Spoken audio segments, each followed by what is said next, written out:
जिसका स्पीडोमीटर लगातार तेजी से बढ़ रहा है, इसके बावजूद पिछले 3 दिनों में जिस तरह से लोग लॉकडाउन तोड़ रहे हैं, आपको यकीन ही नहीं होगा कि उन लोगों को इस खतरे का अंदाजा भी है और ये बहुत खतरनाक है सभी के लिए। यही वजह है कि प्रधानमंत्री और 30 मुख्यमंत्रियों के लिए टास्क जो है वो बढ़ता जा रहा है। लॉकडाउन धीरे धीरे खुल रहा है और गड़बड़ियां बहुत तेजी से सामने आ रही हैं। मोदी सरकार के पास लगातार शिकायतें आ रही हैं, लेकिन कोई ज्यादा फर्क नहीं पड़ रहा। गृह मंत्रालय बार बार कह रहा है कि लॉकडाउन के नियमों का सख्ती से पालन होना चाहिए, लेकिन तस्वीर बिगड़ती जा रही है। आज हमने बड़ी इन्वेस्टिगेशन की, कहां सबसे ज्यादा गड़बड़ी हो रही है उसे कैमरे पर पकड़ा और पूरी जांच रिपोर्ट तैयार की।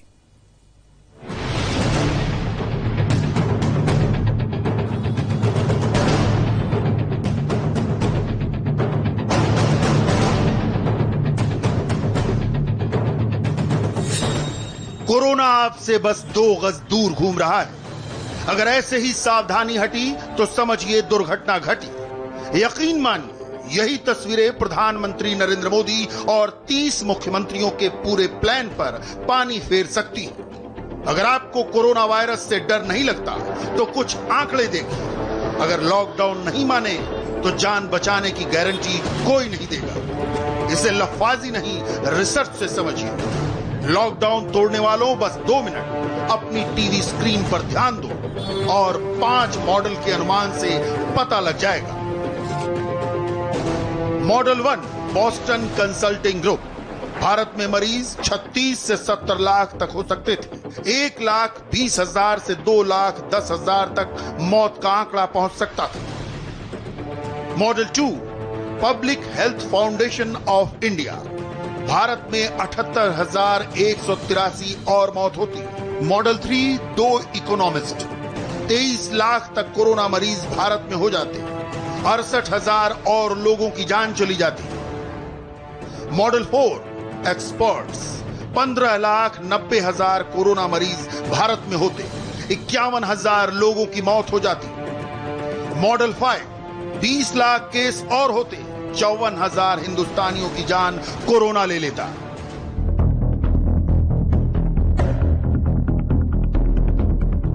समझे आप? थोड़ा डर लगा आपको? 2 महीने अगर लॉकडाउन नहीं रहते तो आज हजारों लोग ये खबर नहीं देख रहे होते। हिंदुस्तान के भी कब्रिस्तान भरने लगते। लेकिन पिछले 24 से 48 घंटे में जो तस्वीरें सामने आई हैं, उनकी हकीकत से आपको रूबरू कराना बेहद जरूरी है। आप संभलेंगे नहीं तो प्रधानमंत्री और 30 मुख्यमंत्रियों की जब अगली मीटिंग होगी तो भारत का कोरोना मीटर बहुत हाई हो चुका होगा। इंडिया टीवी के 30 रिपोर्टर्स ग्राउंड जीरो पर उतरे और लॉकडाउन तोड़ने वालों पर नजर रखी। बारीकी से पूरी इन्वेस्टिगेशन की। तहकीकात दिखाएं इससे पहले एक और सरकार का डेटा देखिए, ताकि हिंदुस्तान की असली कोरोना पिक्चर सामने आ सके। कोरोना की रियल पिक्चर समझिए। 80% संक्रमण 5 राज्यों में है। महाराष्ट्र, तमिलनाडु, दिल्ली, गुजरात और मध्य प्रदेश। 80% मौत 5 राज्यों में है। महाराष्ट्र, गुजरात, मध्य प्रदेश, पश्चिम बंगाल और दिल्ली। संक्रमण के 60% मामले 5 शहरों में हैं। मुंबई, दिल्ली, चेन्नई, अहमदाबाद और ठाणे। 70% केस 10 शहरों में हैं। डेथ के 60% मामले 5 शहरों में हैं। मुंबई, अहमदाबाद, पुणे, दिल्ली और कोलकाता। 70% 10 शहरों में हैं। कोरोना अर्बन डिजीज है और सबसे ज्यादा खतरनाक पोजीशन पर खड़ा है महाराष्ट्र। लेकिन सवाल है कि तमाम कोशिशों के बाद भी हालात कंट्रोल में क्यों नहीं है? मुख्यमंत्री उद्धव ठाकरे के लिए चुनौतियां क्या हैं? उन्हें जानने के लिए महाराष्ट्र के इस डेटा को देखना होगा, ताकि पता चल सके कि हालात कितने सीरियस हैं। अब तक 1500 से ज्यादा लोगों की मौत हो चुकी है। सिर्फ मुंबई में अब तक 900 से ज्यादा मौत हो चुकी है। मुंबई में मॉर्टेलिटी रेट यानी मरने वालों का दर 3.33% है। पूरे महाराष्ट्र में हर 10 लाख की आबादी पर 332 कोरोना पॉजिटिव पेशेंट हैं, जिनमें से 11 की मौत हो जा रही है। पिछले एक हफ्ते में कोरोना की वजह से सील की गई बिल्डिंगों की संख्या 1700 से बढ़कर 2200 के ऊपर पहुंच गई। मुंबई में हर 13 दिन पर कोरोना पॉजिटिव पेशेंट के आंकड़े दोगुने हो जा रहे हैं। 9 मई को मुंबई में 12,000 के करीब कोरोना पॉजिटिव पेशेंट पाए गए। यह आंकड़ा आज 25,000 से ऊपर पहुंच चुका है। फ्रंट लाइन कोरोना वॉरियर्स भी लगातार अब कोरोना की चपेट में आ रहे हैं। महाराष्ट्र में अब तक 1600 पुलिसकर्मी कोरोना पॉजिटिव पाए गए हैं, जिनमें से अकेले मुंबई के 800 पुलिसकर्मी हैं। तस्वीरें देखेंगे तो लगेगा जैसे यहाँ आम दिन की जैसे जो चहल पहल रहती है उसी तरीके से लोग सोशल डिस्टेंसिंग का ख्याल रख रहे हैं। ऐसा बिल्कुल नहीं है। अगर हम मुंबई की बात करें तो जो मोर्टेलिटी रेट है मुंबई में वो 3.33% है और यही वजह है कि मुंबई पर कोरोना का खतरा सबसे ज्यादा है। मुख्यमंत्री लगातार मुंबई को लेकर चिंतित है, महाराष्ट्र सरकार चिंतित है, बीएमसी चिंतित है, लेकिन उसका असर जो है वो सड़कों पर या शहर में बहुत ज्यादा देखने को नहीं मिलता। आखिर क्यों नहीं काबू में आ पा रहा है महाराष्ट्र? उसकी वजह क्या है? वो चुनौतियां क्या हैं जो सबसे बड़ी चुनौती महाराष्ट्र के सामने ही पेश आई है? वो है ठाकरे की दिक्कत नंबर 1, सोशल डिस्टेंसिंग में चीटिंग। महाराष्ट्र के कई शहरों में ऐसी तस्वीरें मिल जाएंगी जहां सोशल डिस्टेंसिंग की सरेआम धज्जियां उड़ रही हैं। सरकार के पास कोई सॉलिड प्लान नहीं है। मुंबई के कई बाजारों में लोग खुलेआम घूम रहे हैं। ठाकरे की दिक्कत नंबर 2, प्रवासी मजदूरों की घर वापसी। पिछले कई दिनों से मुंबई में प्रवासी मजदूर उद्धव ठाकरे के लिए चुनौती बने हुए हैं। हर दिन प्रवासी मजदूर ट्रेन और रोड पर जमा होते जा रहे हैं। मुंबई के प्रवासी मजदूरों की यह सबसे ताजा तस्वीर है दहिसर चेक नाका की। बसों से लोगों को सरकार ने भेजने का इंतजाम किया, लेकिन असलियत क्या है और चुनौती क्या है? हमारे संवाददाता राजेश कुमार की ग्राउंड जीरो से दी गई इस जानकारी को सुनिए, समझ आएगी पूरी बात। जितने भी लोग आपको दिख रहे हैं ये रेल से जाना चाहते थे, ट्रेन से जाना चाहते थे, नंबर नहीं आया है। इस वजह से अब बसों के जरिए कम से कम यहाँ से कई 100 किलोमीटर दूर जाना चाहते हैं। वहां से आगे फिर इनको मध्य प्रदेश सरकार बसें जो हैं वो अवेलेबल कराएंगी, उसके बाद ये आगे जा पाएंगे। लेकिन यहाँ पर बसों के अंदर दाखिल होना अपने आप में एक बड़ी कहानी है, बड़ी परेशानी है। और यही वजह है कि आपको यहाँ पे चारों तरफ जहाँ कैमरे की निगाहों से आपको दिखाऊंगा, लोग ही लोग दिखेंगे और दूर तक ये जो भीड़ है ये दूर तक है। लोग अपनी बारी का इंतजार कर रहे हैं। ठाकरे की दिक्कत नंबर 3, नर्सेज अस्पताल छोड़कर जा रही हैं। कोरोना के खौफ का असर मेडिकल सिस्टम पर कुछ हद तक दिखने लगा है। खबर आ रही है कि केरल की नर्सेज मुंबई से वापस अपने घर लौट रही हैं। इनका आरोप है कि फ्रंट लाइन वॉरियर होने के बावजूद उनका ख्याल नहीं रखा जा रहा। इस चिंता का समाधान मुंबई की मेयर ने कुछ इस अंदाज में दिया है।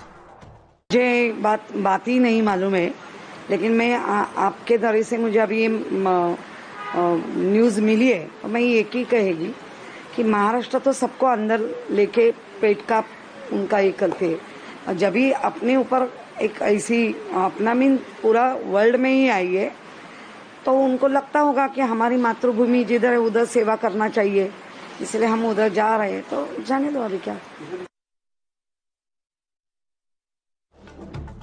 ठाकरे की दिक्कत नंबर 4, कोरोना पेशेंट्स को एम्बुलेंस नहीं मिल रही। एम्बुलेंस की कमी के मामले में थोड़ी बदमाशी एम्बुलेंस चलाने वाले भी कर रहे हैं। कोरोना मरीजों को अस्पताल पहुंचाने में एम्बुलेंस चलाने वाले हिचकते हैं। नतीजा, मरीजों को पैदल हॉस्पिटल जाना पड़ा। 1-2 मामले ऐसे भी सामने आए जिनमें एम्बुलेंस का इंतजार करते हुए पेशेंट की मौत भी हो गई। वक्त आ गया है जब ठाकरे साहब कड़क फैसले लें। जो लापरवाही करे उसे सबक सिखाएं। इस वक्त हम ईस्टर्न एक्सप्रेस हाईवे पर हैं और यहाँ आप देख सकते हैं मेरे पीछे 3 एम्बुलेंस खड़ी हुई हैं लॉक्ड। ना इसमें कोई ड्राइवर है, ना ही कोई स्टाफ है। इन एम्बुलेंसेस को यहाँ पर लॉक करके छोड़ दिया गया है। ये किसकी एम्बुलेंसेस हैं, किस बुलावे पर आती हैं, कुछ नहीं पता। ना ही इसमें कोई ड्राइवर है, ना ही कोई स्टाफ है। एक के पीछे एक 3 एम्बुलेंसेस खड़ी हुई हैं। चुनौती नंबर 5, कैसे भरेगा राज्य का खजाना? बढ़ते लॉकडाउन की वजह से महाराष्ट्र की आर्थिक स्थिति भी लगातार खराब हो रही है। उसे समझने के लिए यह आंकड़ा देखिए। सिर्फ महाराष्ट्र ही नहीं, गुजरात की तस्वीर भी देखिए। वहां भी बड़े बड़े चैलेंज सामने आए हैं जो कोरोना की लड़ाई को और लंबा खींच सकते हैं। गुजरात में विजय रूपाणी को क्या दिक्कतें आ रही हैं, उन्हें समझिए। रूपाणी के लिए कोरोना कितना बड़ा चैलेंज है। सोशल डिस्टेंसिंग की खुलेआम धज्जियां उड़ रही हैं। बाजार में ऑड इवन नियम का पालन नहीं हो रहा। इस चुनौती का रियलिटी चेक ग्राउंड जीरो पर खुद हमारे सीनियर रिपोर्टर निर्णय कपूर ने किया, जिसे देखकर पता चलेगा कि कोरोना को लेकर लोग कितने सीरियस हैं। दुकानें ऑड इवन में खोलने के लिए कहा गया था अहमदाबाद में, लेकिन फिर भी कई जगह ऐसी हैं जहां दुकानें ऑड इवन में नहीं खुल रही हैं। लोग दुकानों में सोशल डिस्टेंसिंग का पालन नहीं कर रहे हैं। आप देख सकते हैं यहाँ पे इन दुकानों में बाहर भी लोगों की भीड़ जो है वो इसी तरह से लगती है अलग अलग जगह। और सबसे बड़ी बात यह है कि ये एक सबसे बड़ा चैलेंज है सरकार के सामने कि सोशल डिस्टेंसिंग को छूट के साथ साथ कैसे फॉलो करवाया जाएगा।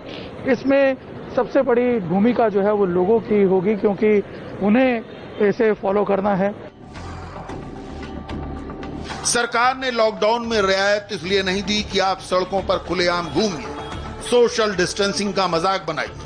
लेकिन जो स्थिति अहमदाबाद की सड़कों पर दिखाई दी वो वाकई एक चैलेंज है। सरकार आगाह कर सकती है, लेकिन जान बचाने का फॉर्मूला सिर्फ एक है, 2 गज दूरी।